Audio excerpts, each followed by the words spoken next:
Graça e paz, irmãos. Vamos abrir no Evangelho de Lucas, capítulo 10, versos 38 ao 42. E aconteceu que, indo eles de caminho, entrou Jesus numa aldeia, e certa mulher por nome Marta o recebeu em sua casa. E tinha esta uma irmã chamada Maria, o qual, assentando-se também aos pés de Jesus, ouvia a sua palavra. Marta, porém, andava distraída em muitos serviços, e aproximando-se disse: Senhor, não se te dá de que minha irmã me deixe servir só? Dize-lhe que me ajude. E respondendo Jesus, disse-lhe: Marta, Marta, estás ansiosa e afadigada com muitas coisas, mas uma só é necessária. E Maria escolheu a boa parte, a qual não lhe será tirada. Que Deus revele a palavra aos nossos corações. Viemos aqui tão somente para isto, e que Deus também nos ajude a escolher esta coisa necessária que Maria escolheu. Jesus, aqui no versículo 41, ele faz uma colocação que temos que focar nela. E respondendo Jesus, disse-lhe: Marta, Marta, estás ansiosa e afadigada com muitas coisas, mas uma só é necessária, uma só. Qual é a diferença de um generalista para um especialista? O generalista é aquela pessoa que tem conhecimentos gerais de muitas coisas ao mesmo tempo. Ele tem uma visão geral, ele olha para várias coisas ao mesmo tempo. Já o especialista diz-se da pessoa que não é geral, né? Que se dedica em ter um conhecimento mais profundo de uma determinada coisa. Ele opta por se aprofundar em uma coisa só, ao invés de muitas. Irmãos, a igreja pós-moderna do nosso tempo sabe muitas coisas, gosta de muitas coisas, mas não conhece o essencial, o necessário, aquilo que não podemos dispor de maneira nenhuma, abrir mão. Não tem profundidade nenhuma, é superficial, não é pautada por uma coisa só: Cristo e o Evangelho. É uma igreja generalista, não conhece o Salvador, nem conhece a salvação deste Deus. Darcy Ribeiro, gostava de contar uma parábola que citarei aqui do meu jeito. Imaginem que a vida na Terra será extinta após a colisão de um asteroide. Os seres humanos, sabendo com antecedência da tragédia que está para acontecer, resolve construir uma nave espacial para colonizar Marte e salvar a espécie humana. A questão é que nem todos os mortais cabem na nave. E na hora de decidir a última vaga, deve-se escolher entre um feirante e um cientista. Quem você escolheria? O Darcy dizia de bom grado preferir o feirante e dizia a razão da sua preferência. O cientista, dizia ele, é alguém que sabe muito, sabe quase tudo de uma coisa só, de uma só. Um físico é capaz de dominar o universo de informações sobre um átomo. E o feirante, pelo contrário, sabe um pouquinho de muitas coisas, de várias coisas. Sabe cuidar da família, sabe trocar uma torneira, fazer uma gambiarra, como diz aí o nosso irmão José Rabelo, uma improvisação aqui, um quebra-galho ali, sabe fazer muitas coisinhas. Não vamos aqui, irmãos, discutir a moral dessa parábola, nem a opção pelo feirante, por Darcy. Mas, quando o assunto, irmãos, é Cristo, é o Evangelho, não podemos ser feirantes do conhecimento. A igreja pós-moderna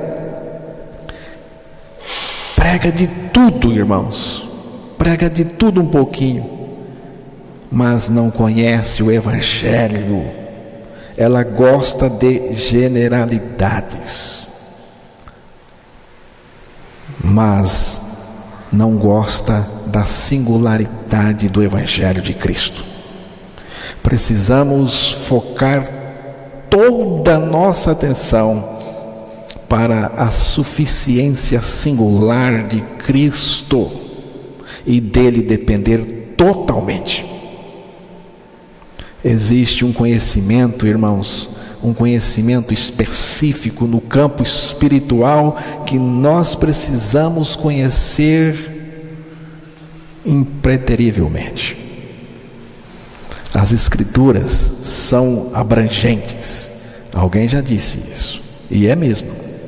Mas existe um assunto nas Escrituras que leva o homem à regeneração e à salvação. E nós precisamos conhecer este assunto e crescer no seu conhecimento cada vez mais. 1 Coríntios capítulo 2, o verso 2. Porque nada me propus saber entre vós, senão a Jesus Cristo e este crucificado. Nada me propus saber entre vós, senão a Jesus Cristo e este crucificado. Por que essa decisão tão radical? Por uma coisa só. Por uma coisa só: Jesus Cristo e este crucificado. Por que, irmãos, essa atitude radical do apóstolo? Sabe por quê? Porque fora de Cristo crucificado não existe salvação para ninguém. Neste Cristo crucificado, Deus colocou toda a suficiência para nos libertar. Irmãos, o poder de Deus está concentrado neste Cristo crucificado. Deus nos crucificou. Deus nos colocou em Cristo, nos crucificou neste Cristo crucificado para nos libertar do pecado, a fim de colocar em nós a vida divina, a vida eterna, a vida de Deus. Segundo aos Coríntios, capítulo 11, versículos 1 a 4. Quisera eu me suportasseis um pouco na minha loucura, suportai-me, porém, ainda, porque estou zeloso de vós com o zelo de Deus, porque vos tenho preparado para vos apresentar como uma virgem pura a um marido, a saber, a Cristo. Mas temo que, assim como a serpente enganou Eva com a sua astúcia, assim também sejam de alguma sorte corrompidos os vossos sentidos, e se apartem da simplicidade que há em Cristo. Porque se alguém for pregar-vos outro Jesus, que nós não temos pregado, ou se recebeis outro Espírito que não recebestes, ou outro Evangelho que não abraçastes, com razão o soferieis. Qual era o interesse de Paulo por esses irmãos da igreja de Corinto? Qual era o interesse de Paulo por eles? Não era arrancar dinheiro deles, não era. Não era acumular patrimônio para ganhar espaço entre os poderosos. Não era torná-los celebridades. Não era prosperá-los materialmente. Não era, irmãos, torná-los importantes na sociedade. O interesse de Paulo era o mesmo interesse de Deus. Você viu aí no texto. O interesse de Paulo, irmãos, era o mesmo interesse que Deus tinha por eles. O interesse que Deus tem por nós aqui. Santidade total. Você viu aí? Fala de virgem pura. Virgem pura. A igreja de Deus não é promíscua. Não é aquela que diz que é noiva de Cristo, mas pula a cerca com o diabo. É Cristo somente. É uma igreja que tem um relacionamento singular com Jesus Cristo, somente com Ele. O texto aí diz como uma virgem. Aqui é santidade, é pureza, pura. Há um, não é dois não, há um marido, a saber, Cristo. É aquela igreja que não se aparta da suficiência que está em Cristo, que não se aparta da singularidade que está em Cristo, da singeleza que está em Cristo, da pureza, irmãos, que está em Cristo. Em Cristo temos tudo de que precisamos. Tudo. Eu creio que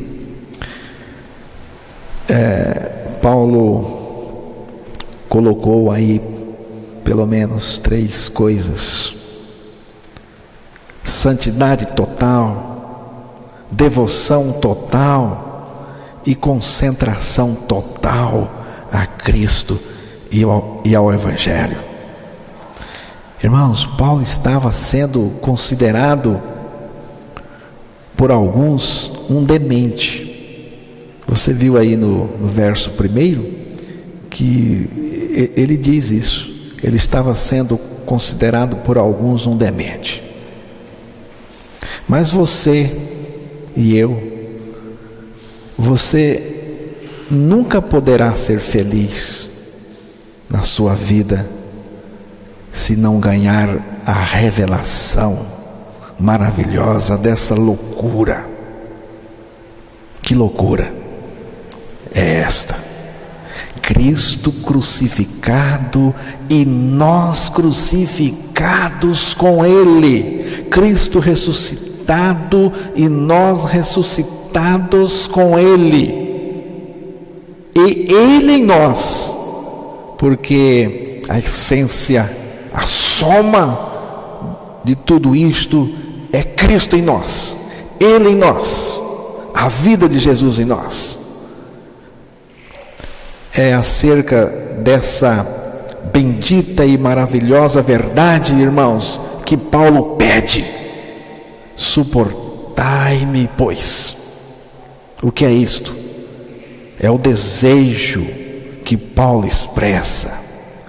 E esse desejo que Paulo expressa é um convite à igreja de Corinto e também a nós aqui, que tolere, que receba o Evangelho da morte e ressurreição do nosso Senhor Jesus Cristo, não é?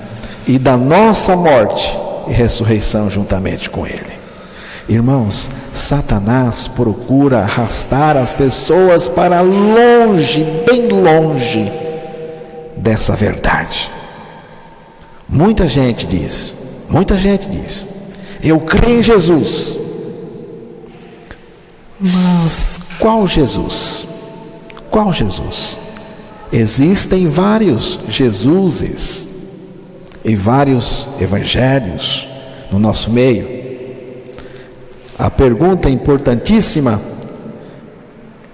é essa: qual Jesus? Qual evangelho? É o evangelho falso? Do Jesus falso?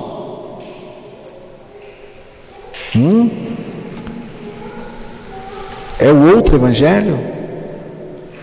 O evangelho falso, irmãos, é aquele que não se fundamenta na suficiência da crucificação de Cristo, que nos crucificou com Ele, e na eficiência da ressurreição de Cristo, que nos ressuscitou juntamente com Ele, dando-nos a vida dele, trazendo-nos uma libertação total do pecado. Este evangelho que deixa o indivíduo no pecado é falso. Este Cristo, irmãos, que salva, mas a pessoa continua na prática do pecado, é falso, é o outro. É o evangelho de Satanás, do sedutor, do enganador, do mentiroso, do falsário, e que vai levar muita gente para o inferno. Muita gente. Na igreja de Corinto já tinha os adeptos do falso evangelho. Paulo está dando uma espécie de grito, né? Eu estou vendo que vocês estão se envolvendo com outro Jesus, com outro Espírito, com outro Evangelho. Irmãos, quando Cristo só não basta, é sinal que a serpente está enroscada ao redor do coração, te levando para bem longe de Cristo e do Evangelho. Irmãos, é extremamente gravíssimo se distrair da suficiência singular de Cristo na nossa vida. Hoje nós vemos no mundo uma igreja distraída de Cristo e bem à vontade com o diabo e com a serpente do Éden. O que é preciso descobrir, irmãos? O que precisamos descobrir? Que Cristo é o nosso tudo. Viu? A coisa que Satanás mais detesta é a suficiência de Cristo.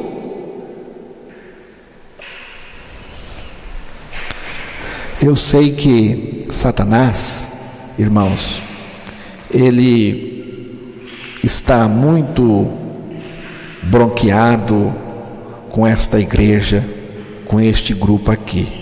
Por quê? Por que Satanás tem uma bronca danada da gente? Sabe por quê? Porque aqui nós temos uma só mensagem para anunciar o tempo todo: a suficiência de Cristo revelada no Evangelho. Satanás, irmãos, é mestre em generalidades e promover coisas dispersivas. Mas isto ele consegue só com aqueles que não são regenerados. Satanás não consegue divertir os regenerados. Ele só diverte os seus crentes. Mas tem crente do diabo? Tem, irmãos. Tem crente do diabo. E são muitos. E são muitos. A palavra diz: quem comete o pecado é do diabo, porque o diabo peca desde o princípio. Para isto se manifestou o Filho de Deus, para desfazer as obras do diabo. 1 João 3,8, e no verso 9 diz: qualquer que é nascido de Deus não comete pecado, porque a sua semente permanece nele, e não pode pecar, porque é nascido de Deus. Você viu a diferença? Você entendeu a diferença? Se você não entendeu a diferença, você está em risco.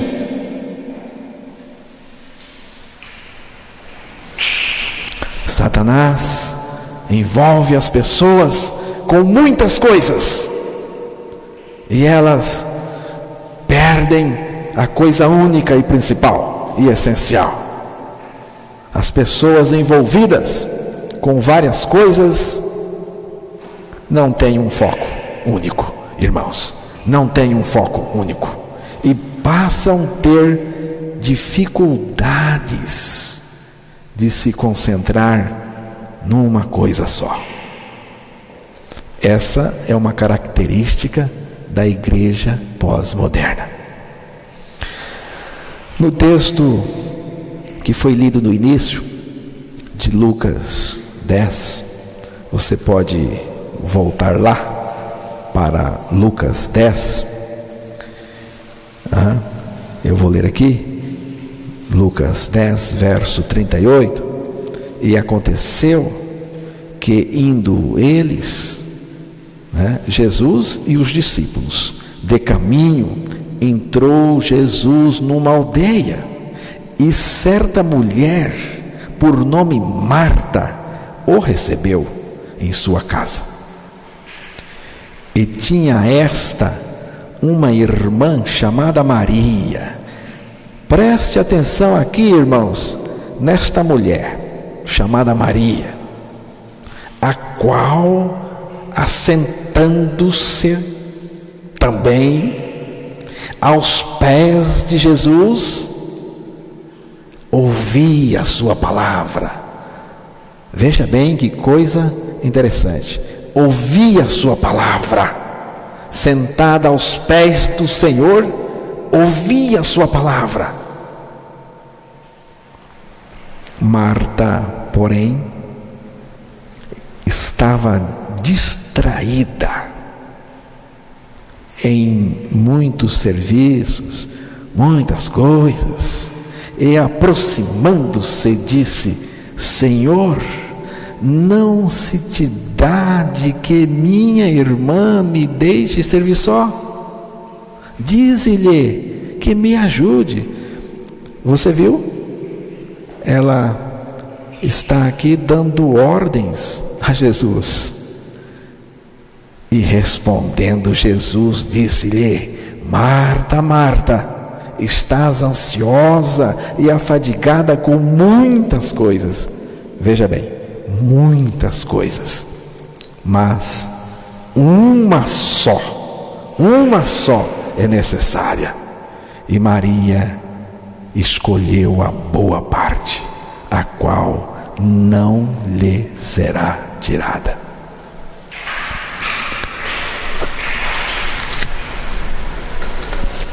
A palavra grega para andava distraída, ansiosa, né?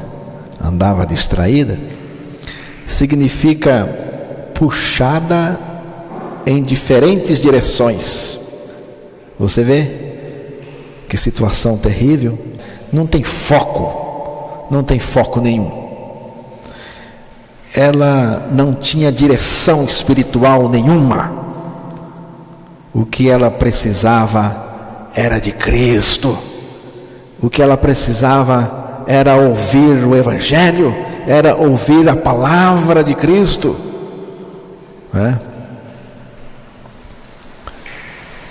Jesus conversava lá com a outra, com Maria. Jesus disse que uma coisa só era necessária.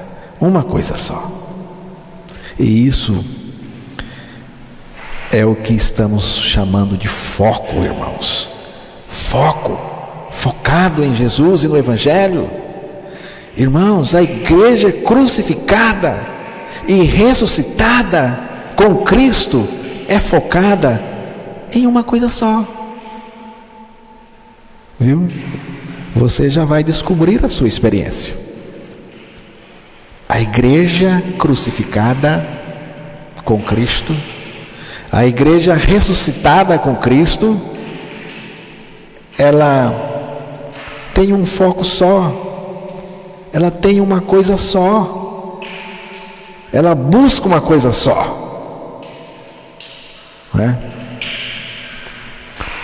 Quando creio a minha morte com Cristo e Cristo vive em mim, o desejo do coração,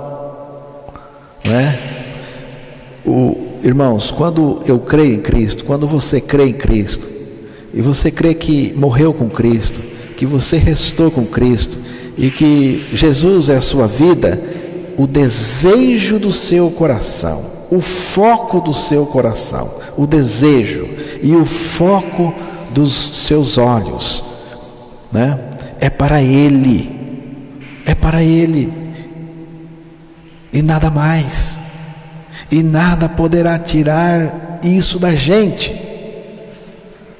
A verdadeira vida cristã é pautada por uma coisa só, João capítulo 9, versículo 25.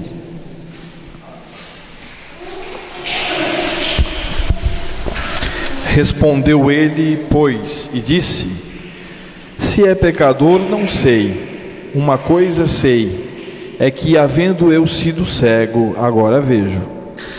Os fariseus estavam querendo saber muitas coisas do ex-cego, que Jesus havia restaurado a sua vista. Porque religioso quer mesmo saber muitas coisas. Ele não se satisfaz só com o Evangelho, com a revelação de Jesus, O religioso está sempre atrás de algo mais, mas o ex-cego, restaurado por Jesus, colocou a situação da seguinte maneira: respondeu ele, pois, e disse: se é pecador, não sei. Uma coisa sei. Você percebeu? Você viu aqui? Uma coisa sei, é que, havendo eu sido cego, agora vejo. Para mim basta isto. Eu também digo algo parecido, irmãos. Eu também digo assim: uma coisa sei. Uma coisa sei. Você sabe o que eu sei? Eu vou dizer para você: já estou crucificado com Cristo, vivo não mais eu, mas Cristo vive em mim. Isto eu sei. Isto para mim é suficiente, é bastante. Isso me basta, irmãos.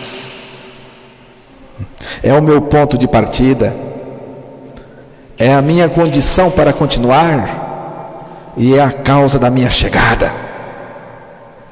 A minha esperança nesta vida é isto. A minha esperança depois desta vida é isto. A minha esperança aqui na terra é isto. E a minha esperança no céu também é. Já estou crucificado com Cristo, vivo não mais eu, mas Cristo vive em mim. Irmãos, não existe descrucificado, nem recrucificado. Só existe crucificado. Crucificado para sempre. Crucificado é um estado permanente. Há uma libertação duradoura, permanente do pecado. Irmãos, a nossa vida extinguiu-se na cruz, e a partir da ressurreição só existe uma vida, a vida de Cristo vivendo em nós. Vivendo em nós. Cristo vive em mim. Se Ele vive em mim, eu só preciso dele. É só dele que eu preciso, e de nada mais na vida espiritual. Irmãos, eu não preciso brigar com o pecado. Eu não preciso lutar contra o pecado. Cristo em mim vai vencer o pecado em mim e por mim. Essa substituição que aconteceu no nosso interior, não é? Jesus trocou a minha vida, me substituiu dentro de mim, porque não mais eu, mas Cristo. Viu, irmãos? Essa substituição interior é o que nos assegura total vitória. Total vitória. A vida de Cristo em nós é a condição que satisfaz Deus. Deus só está satisfeito com o Filho dele em você. Salmo 27, verso 4.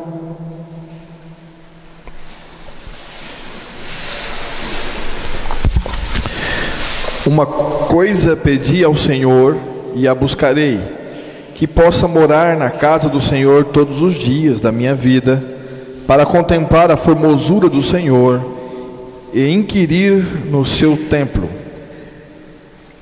Isso é o que eu chamo de oração. Se você gosta de pedir muitas coisas, aprenda aqui. Uma coisa pedi ao Senhor e a buscarei. Viu? Uma coisa. E o que ele pede, irmãos? O que você quer? O que você quer? Eu sei muito bem o que eu quero. Peço uma coisa ao Senhor. Eu quero te enxergar, Senhor. Eu quero te observar, Senhor. Eu quero te olhar.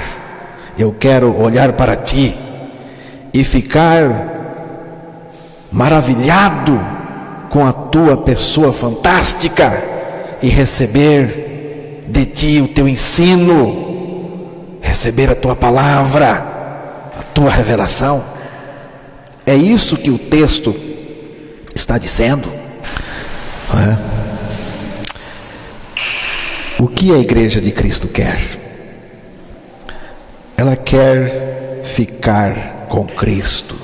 Ela quer ficar olhando para Cristo, conhecendo a sua pessoa maravilhosa, a pessoa que vive nela. Não é, irmãos? A sua formosura, a sua beleza extrema, não é? A sua magnitude. Cristo é o melhor. É o melhor. Ele é melhor do que qualquer coisa. Eu quero a intimidade dele bem aqui dentro de mim. Eu quero a intimidade dele dentro de mim. Eu quero a revelação dele dentro de mim. Eu quero a manifestação da vida de Cristo em mim. Irmãos, é a comunhão gostosa com Ele. É a comunhão gostosa com Ele. Salmo 73, verso 25. Quem tenho eu no céu, senão a ti? E na terra não há quem eu deseje além de ti. Olha só, você é assim? Você tem certeza que é assim? Quem tenho eu no céu, senão a ti? E na terra não há quem eu deseje além de ti? Eu não quero o céu, irmãos, eu quero Ele, e Ele me leva para o céu, para a nova Jerusalém, na nova terra. Ele me leva para onde Ele quiser, mas eu quero Ele, é Ele que eu quero. Marcos capítulo 10, versículo 17. E pondo-se a caminho, correu para ele um homem, o qual se ajoelhou diante dele e lhe perguntou: Bom mestre, que farei para herdar a vida eterna? Você pode ler agora o 21. E Jesus, olhando para ele, o amou e lhe disse: Falta-te uma coisa, vai, vende tudo quanto tens e dá aos pobres, e terás um tesouro no céu. E vem, toma a cruz e segue-me. 3 coisas estão nítidas para mim neste episódio desse jovem rico que procurou Jesus. Ele sentia a necessidade de vida eterna. Você viu? Ele sentia a necessidade de vida eterna. Ele não sabia o que era a vida eterna, como muita gente hoje. Ele foi a Jesus para que Jesus lhe desse a receita de como fazer para se obter a vida eterna. É bastante religioso isso.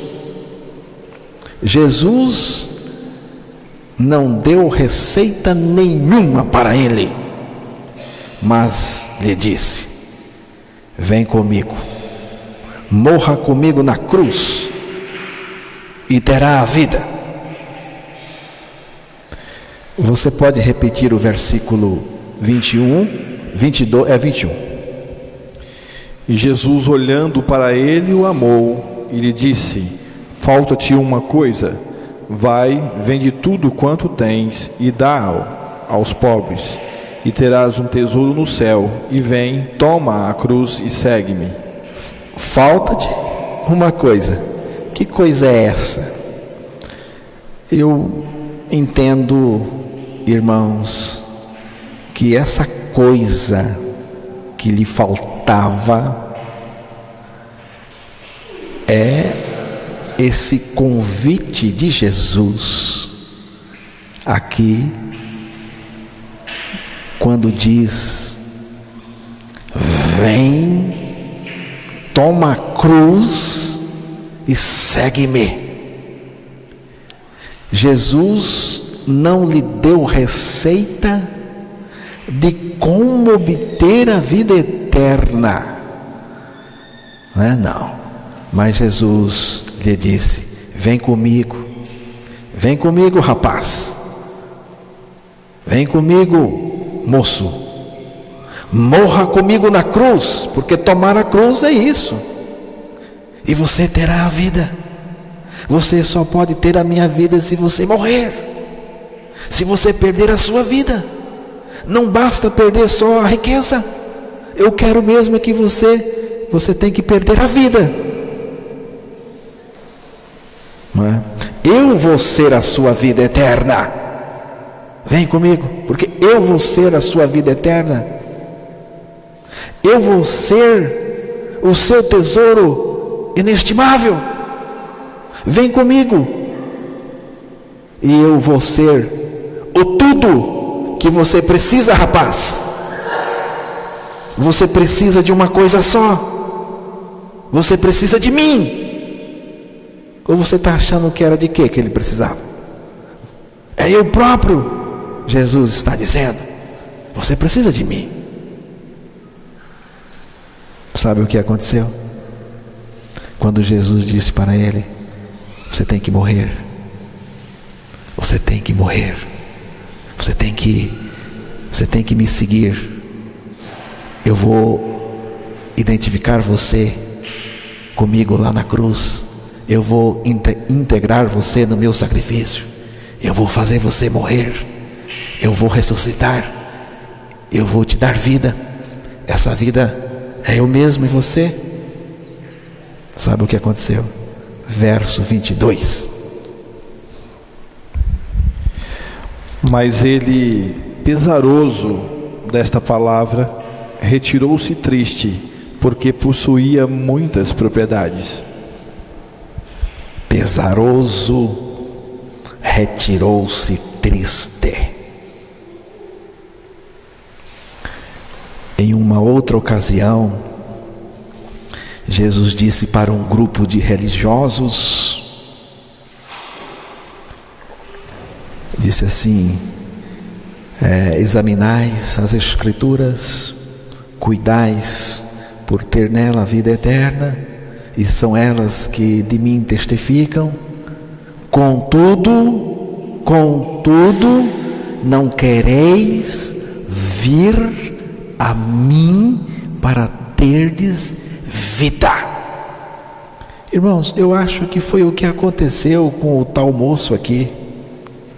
Ele não quis ir a Jesus para ter vida. Foi o que aconteceu com esse rapaz e com muitos nos nossos dias. Não é a vida que você quer,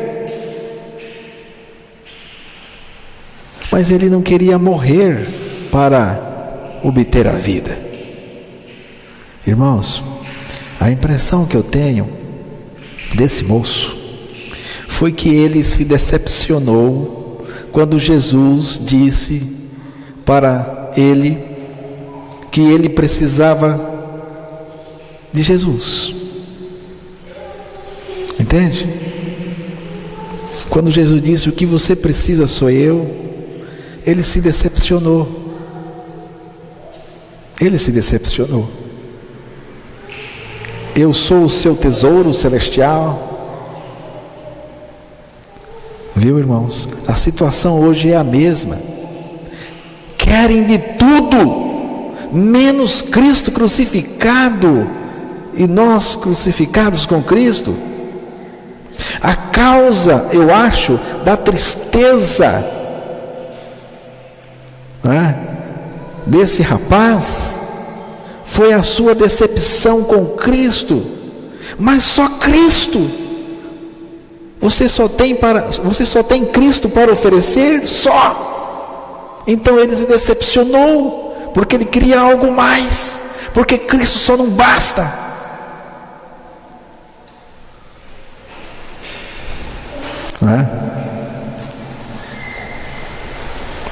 Você só prega Cristo crucificado? Só prega isso? Aqui nós só pregamos isso. É por isso que alguns se decepcionam, tal qual o moço. Alguém pode achar que a causa da tristeza do rapaz era a sua riqueza, ele não queria repartir com os pobres. Mas eu acho que era Jesus, porque Jesus disse que: vem, tome a cruz, me siga. Eu penso que ele ficou triste por entender que Jesus não valia a troca. Ele continuou na sua vida, na situação dele, sem a vida eterna, porque ele entendeu que Jesus não valia a troca. A sua decepção com Cristo causou a sua tristeza. Irmãos, esse cara teve o maior privilégio que uma pessoa pode ter. Ele recebeu um convite do próprio Deus. Irmãos, do próprio Deus. Você imagina isto? Deus pessoalmente chega para você, ele faz um convite: vem comigo, vou te crucificar comigo, vou te dar a minha vida. Irmãos, é o maior projeto de vida que eu conheço, é esse: andar com Jesus, ir com Ele.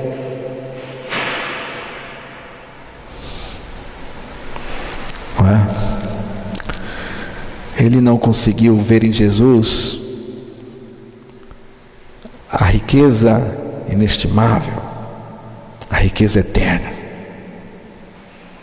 Se tivesse, teria ido com Jesus e teria encontrado a vida eterna. Ao invés de ficar com uma coisa só, ele ficou com muitas e foi para o inferno, se não se arrependeu depois. E é o que acontece hoje com muita gente. Não quer ficar só com Cristo, quer muitas coisas e acaba no inferno, cheio de coisas. O moço rico viu Jesus com preconceito e não como a coisa necessária e insubstituível que lhe faltava. Marta também viu Jesus da mesma forma, mas Maria viu como o absoluto Senhor, Deus Todo-Poderoso e Salvador suficiente. Ela estava consciente que estava aos pés do Filho de Deus, que iria para a cruz crucificá-la com Ele, a fim de poder viver nela o tudo de que ela necessitava. O Filho de Deus é reconhecido naqueles em que Ele vive. Mas chegará o dia, irmãos, que Jesus Cristo, que o Filho de Deus, vai ser reconhecido até no inferno. Até no inferno. Que o Espírito de Deus nos ilumine cada vez mais para vermos cada vez mais que só uma coisa é necessária, Cristo. Você já viu? Você já viu isto? Você já reconheceu que uma coisa só é necessária? Ou você ainda está agitado? Que Deus nos faça enxergar que uma coisa só é necessária.